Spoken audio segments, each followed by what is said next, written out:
Bonjour chers élèves, nous revoilà encore revenir pour faire un cours sur la reproduction ou bien une partie même sur le cours de la reproduction concernant donc le contrôle des gonades par l'axe hypothalamo-hypophysaire. Parce que comme on le sait, c'est un cours qui est extrêmement costaud, la reproduction, parce qu'on sait que cette reproduction, on peut distinguer pratiquement plus de 5 parties, à savoir nous avons la gamétogenèse, à savoir après donc la gamétogenèse, nous avons la fécondation, après la fécondation, nous avons donc la nidation, la gestation, donc ce qui veut dire que, et même enfin donc nous avons la lactation, ce qui veut dire que c'est un cours extrêmement donc costaud. Donc par conséquent, nous allons prendre une partie qui semble être un peu complexe pour la plupart donc des élèves, parce que souvent ils m'interpellent pour me demander donc de les expliquer donc tout simplement cet aspect qui est extrêmement important, qui est le contrôle des gonades par l'axe hypothalamo-hypophysaire, mais également aussi le phénomène donc de rétrocontrôle. Et que là, nous allons faire un petit rappel sur donc les gonades. Alors, quand on parle donc de gonades, il faut penser automatiquement donc tout simplement il y a deux types de gonades qui sont donc, d'abord nous avons donc les ovaires, ensuite on a les testicules. Alors, les gonades sont spécialisées dans la production de gamètes. Par exemple, les ovaires vont produire donc des gamètes mâles que l'on appelle donc ovules, ou bien gamètes femelles tout simplement, et que les testicules vont produire donc tout simplement des spermatozoïdes que l'on appelle donc tout simplement le gamète mâle. Alors, ces gonades tout simplement sont caractérisées par une double fonction. Une fonction exocrine qui est liée à la production donc des gamètes, et une fonction endocrine qui est liée donc tout simplement à la production des hormones qui sont déversées dans le milieu intérieur, plus particulièrement donc au niveau donc du sang. Alors, l'objectif donc de ce cours, ce n'est pas réellement le rôle donc des gonades, mais c'est plutôt donc le rôle des gonades, le contrôle des gonades par l'axe hypothalamo-hypophysaire. Et là, ici, c'était un petit rappel tout simplement. Nous allons parler le rôle du complexe hypothalamo-hypophysaire, c'est donc les ovaires. Alors, on sait que les gonades sont en permanence contrôlées par donc ce qu'on appelle donc tout simplement ce CHH, ça veut dire le complexe hypothalamo-hypophysaire. Et le premier rôle que va exercer donc ce complexe, c'est au niveau de l'hypothalamus. Cet hypothalamus va produire donc une hormone particulière que l'on appelle la GnRH. Ça veut dire que donc tout simplement hormone favorisant donc la libération donc tout simplement des gonadotrophines. Les gonadotrophines, on les appelle encore donc des gonadostimulines qui sont là. Parce que cette hormone, c'est une neurohormone. Effectivement, c'est une neurohormone. C'est une neurohormone. Ça veut dire qu'une hormone donc, qui est produite par donc, les cellules donc, neurosécrétrices qui se trouvent au niveau donc, de l'hypothalamus. Et que donc cette hormone va stimuler donc tout simplement l'hypophyse antérieure que l'on appelle encore l'adénohypophyse. Et la stimulation donc de l'hypophyse antérieure par donc cette neurohormone que l'on appelle la GnRH va favoriser donc la production donc de gonadostimulines ou bien de gonadotrophines. Et que donc les gonadostimulines qui sont produites ici, c'est la FSH et donc la LH. La FSH, c'est ce qu'on appelle donc tout simplement hormone donc de stimulation des cellules folliculaires, et la LH, c'est ce qu'on appelle hormone lutéale. Déjà donc tout simplement la signification donc de ces deux hormones nous donne un peu donc sur donc le rôle. Parce que si FSH est appelée hormone donc de stimulation donc des cellules folliculaires, ce qui veut dire que c'est une hormone qui favorise donc la maturation et le développement donc des cellules folliculaires. Et donc la LH également donc favorise donc le développement donc des cellules lutéales. C'est pourquoi on l'appelle hormone donc lutéale ou bien hormone donc tout simplement lutéalisine hormone. Alors maintenant, pour savoir donc l'impact donc du complexe hypothalamo-hypophysaire, c'est donc tout simplement le rôle donc des gonades, on sera obligé donc de reprendre donc le cycle sexuel. On sait que c'est un cycle qui dure donc 28 jours. Et que le premier jour donc du cycle débute toujours donc par donc les règles, et ça se termine également par donc les règles. Ça veut dire que le cycle sexuel débute toujours par donc les règles et se termine donc par donc les règles. Dans la plupart donc, des cas, on dit que c'est un cycle qui dure 28 jours, plus ou moins donc 2 à 3-4 jours. Mais sachez que donc, le cycle sexuel d'une femme varie d'une personne à une autre. Et même chez une même femme, elle peut subir donc tout simplement des variations. Ce qui veut dire que le cycle sexuel donc, de la femme n'est pas un cycle qui est figé, n'est pas un cycle donc qui est fixe. Ça varie donc d'une femme à une autre, d'une part, mais également au sein donc d'une même femme, il peut avoir donc des variations. Mais quel que soit alpha, on a calé donc le cycle sexuel donc tout simplement du point de vue donc pédagogique en disant que ça dure 28 jours. Et à partir du 14e jour, donc tout simplement, c'est ce qu'on appelle donc l'ovulation. Donc c'est pourquoi ici, on va préciser que donc tout simplement, cette 14e jour correspond à l'ovulation. Maintenant, si nous regardons donc tout simplement comment donc ces hormones donc sont produites pendant donc tout simplement cette cycle, le tableau va nous donner donc plus donc de détails. Là, on verra que donc c'est un cycle qui comprend deux phases, une phase folliculaire et une phase donc lutéale qui sont séparées donc tout simplement par une période ovulatoire. Pendant la phase donc tout simplement folliculaire, on voit que la FSH follicule stimulating hormone est produite en grande quantité. Tandis que donc tout simplement la LH est produite donc en faible quantité. Mais après donc l'ovulation, on voit que donc tout simplement la LH est produite donc en grande quantité et donc tout simplement la FSH est produite donc en faible quantité. Mais leur production est beaucoup plus importante et maximale pendant l'ovulation. Mais pourquoi donc la FSH est produite en grande quantité pendant la phase folliculaire? C'est important parce que tout simplement cette hormone va favoriser donc le développement donc des cellules folliculaires et leur maturation. Et là ici, le développement donc des cellules folliculaires et leur maturation, on verra que ceci va aboutir donc tout simplement à l'évolution donc parmi des follicules, à l'évolution d'un follicule particulier qui va aboutir donc à une maturation et un développement maximal. Alors ce follicule, c'est ce qu'on appelle donc le follicule mûr donc tout simplement de De Graaf. Et maintenant, on verra que donc tout simplement le gamète femelle qui est contenu donc tout simplement dans ce follicule sera expulsé et ce qui correspond donc tout simplement à l'ovulation. Donc l'ovulation correspond à l'expulsion donc des gamètes femelles et cette ovulation correspond à une production maximale donc de LH que l'on appelle un pic donc tout simplement de LH. Donc on peut dire que cette LH tout simplement a favorisé donc tout simplement l'apparition donc de l'ovulation. Ou bien autrement dit, l'ovulation est liée donc au pic donc tout simplement de LH. Maintenant, après donc tout simplement, que va-t-il se passer? On va voir que donc tout simplement, après l'ovulation, les cellules folliculaires, tout ça, après avoir expulsé donc le gamète femelle, vont se transformer donc en corps jaune, qui est là. Donc c'est un corps jaune, ok? Et regardez, au début, le développement est faible. Ensuite, ça prend donc de plus en plus donc tout simplement de volume. Et à la fin donc du cycle, tout simplement, on verra que donc tout simplement, l'évolution donc du corps jaune donc tout simplement va dépendre donc de plusieurs facteurs. Parce que s'il y a fécondation, le corps jaune donc tout simplement va continuer donc de se développer. On va parler donc tout simplement de corps jaune gestatif. Mais s'il n'y a pas de fécondation, le corps jaune donc tout simplement finit donc tout simplement par disparaître. Maintenant, cette évolution donc tout simplement des cellules folliculaires, tout simplement des cellules folliculaires au corps jaune, tout simplement, va entraîner donc en même temps la production donc des hormones ovariennes. Maintenant, comment ces hormones ovariennes sont produites et que ces hormones ovariennes, par rappel, il s'agit donc de l'œstrogène et de la progestérone. Et là, on verra que donc tout simplement pendant la phase folliculaire donc tout simplement du cycle, on constate que donc tout simplement l'œstrogène que nous avons représenté ici en jaune est produit donc tout simplement en grande quantité. Et que là, vous voyez donc le développement donc des cellules folliculaires correspond donc à une production donc tout simplement massive donc ou bien progressive d'œstrogène. Et que le maximum donc tout simplement de production c'est juste avant donc tout simplement l'ovulation. Ce qui veut dire que donc tout simplement cet œstrogène est produit donc tout simplement par les cellules folliculaires, plus particulièrement donc, par donc la tête interne et par donc les cellules donc de la granulose. Et pendant ce temps, vous voyez, la sécrétion donc de progestérone est pratiquement donc nulle. Donc sous ce rapport, on dit que la FSH tout simplement permet donc le développement donc des cellules folliculaires et en contrepartie, ces cellules folliculaires vont produire donc tout simplement de l'œstrogène. Maintenant, après donc l'ovulation, que va-t-il se passer?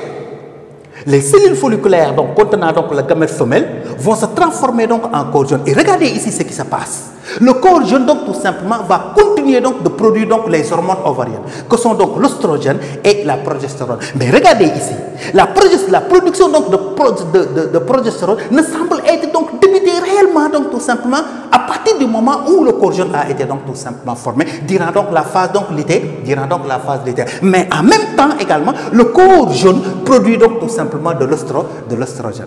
Donc on peut récapituler en disant que Pendant la phase folliculaire, tout simplement, en ce qui concerne donc les hormones ovariennes, seul l'œstrogène donc est produit. Et qu'est-ce qui produit donc l'œstrogène? Ce sont donc les cellules folliculaires. Sous l'influence de quoi? Sous l'influence donc tout simplement de FSH.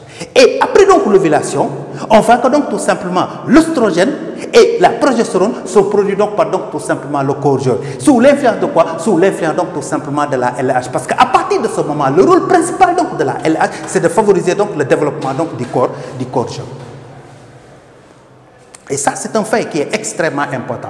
Et que aussi, on voit que donc tout simplement, les règles donc ne semblent apparaître que donc tout simplement lorsqu'on note une chute donc du taux donc tout simplement des hormones ovariennes. Chaque fois que donc tout simplement le taux donc des hormones donc ovariennes, oestrogène donc et progestérone donc chute, on note l'apparition donc des règles. C'est pourquoi on dit que le cycle sexuel donc de la femme débute toujours au premier jour donc des règles et prend fin donc tout simplement au jour donc des règles donc tout simplement suivant. Donc on peut le caler ainsi donc dans ce cas pour essayer donc de mieux comprendre donc tout simplement les phénomènes. Maintenant, voilà ainsi donc le cycle sexuel donc le contrôle donc du CHH, ça veut dire le complexe hypothalamo-hypophysaire, c'est donc les ovaires. Ça veut dire que l'hypothalamus va produire donc de la GnRH qui est un neurohormone produit par donc les cellules neurosécrétrices qui va agir donc sur l'antéhypophyse. Ces derniers vont produire de la FSH et de la LH. Maintenant, pendant la phase folliculaire, la FSH permet le développement donc des cellules folliculaires et parmi ces cellules folliculaires, il y en a une qui va se débarquer, pour se transformer en follicule mûr donc de dégraphe, contenant donc le gamète femelle.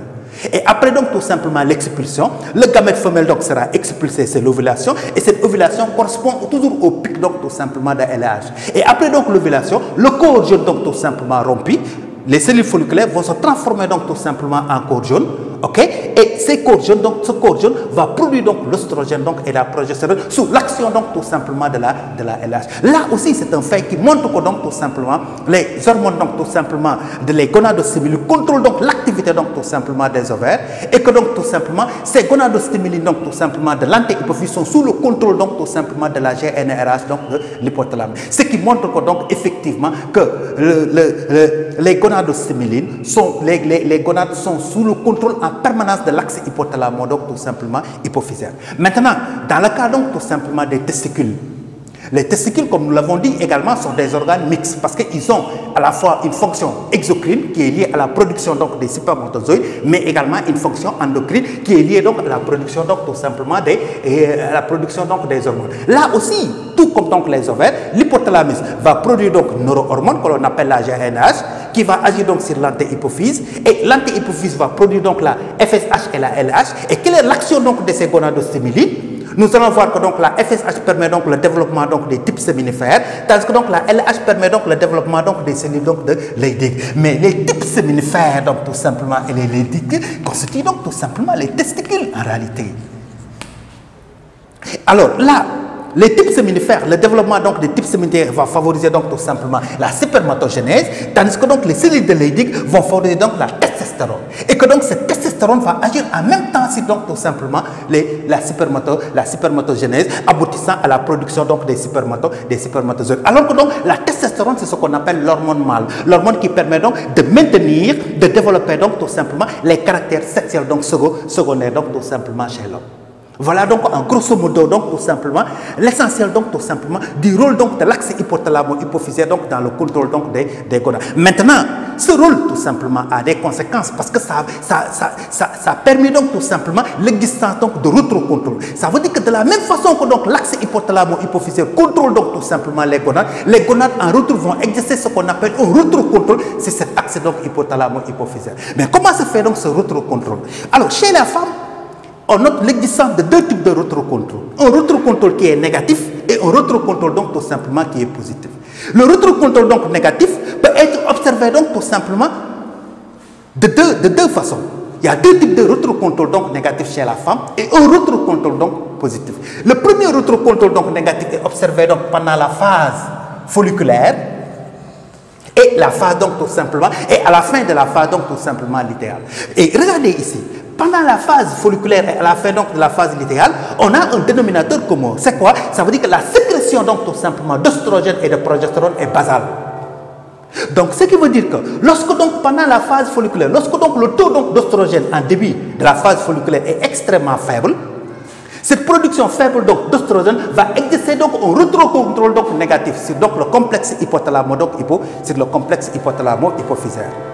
Et maintenant, à la fin donc tout simplement de la phase donc folliculaire, juste au niveau donc du 13e jour, on constate que donc la production d'oestrogène semble être importante sous l'action donc tout simplement du développement maximal du follicule donc tout simplement mis donc de dégradé. Alors cette production maximale d'oestrogène va exercer donc tout simplement un rétrocontrôle donc tout simplement qui est positif. Mais quelle est la conséquence donc de ce rétrocontrôle donc tout simplement positif? Il va favoriser donc la production maximale donc de LH, favorisant ainsi son pic. Et le pic de LH favorise donc tout simplement l'ovulation.